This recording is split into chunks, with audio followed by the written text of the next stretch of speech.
তো hello guys, তো আজকে আমি আছি কাজের মেল যোগীর পাম। আর কাজের মেল যোগীর পাম কিন্তু একটা আজব ঘটনা ঘটে গেছে। তো 3 দিন আগে মানুষ একটা অ্যাক্সিডেন্টে মরসাল, মানুষটা জানাজা টানাজা পইরে মাটি টাটি দেওয়া হয়েছিল। তারপরে মানুষটা কিন্তু কবর থেকে ঘুরে আইছে, ঘুরে হওয়ার পরে ঘোরাঘুরি করতেছে। তো ওই মানুষটার আমি কিছু কথা জিজ্ঞাসা করবো, মরা মানুষের নাকি কিন্তু আমি কথা কমু। আর মানুষটা যে মরছে, এই মানুষটার এই স্ক্রিনে ভিডিওটা দেখুন, মানুষটা কি আকু ভালো আছো?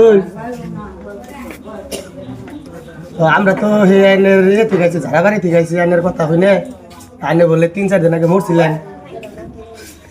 আইনের বলে জানাজা করে বলে মাটিও দিছে। তাহলে আইনে অনেক কিবা করে এলেন, ওটা হাসা নামিছে আইনে কোনছে তাও জানেন না।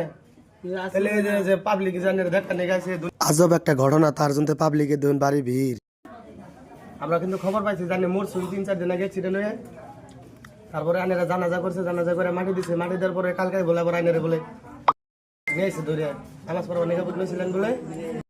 আর যে চাষাটার বলে আমি বইয়ে কথা কইতেছি, এই চাষাটা কিন্তু 3 দিন আগে মরছে। এই চাষাটা কিন্তু এই যে কবর হলো, এটা আমিও বিশ্বাস করছিলাম না। কবর টবর সব কিছু দিছে, এই চাষা তাহলে কেবা করে ঘুরে আইলো। তো আল্লাহর কি আজব খেলা, এই কবরটা দেখুন, সবাই শেয়ার করুন।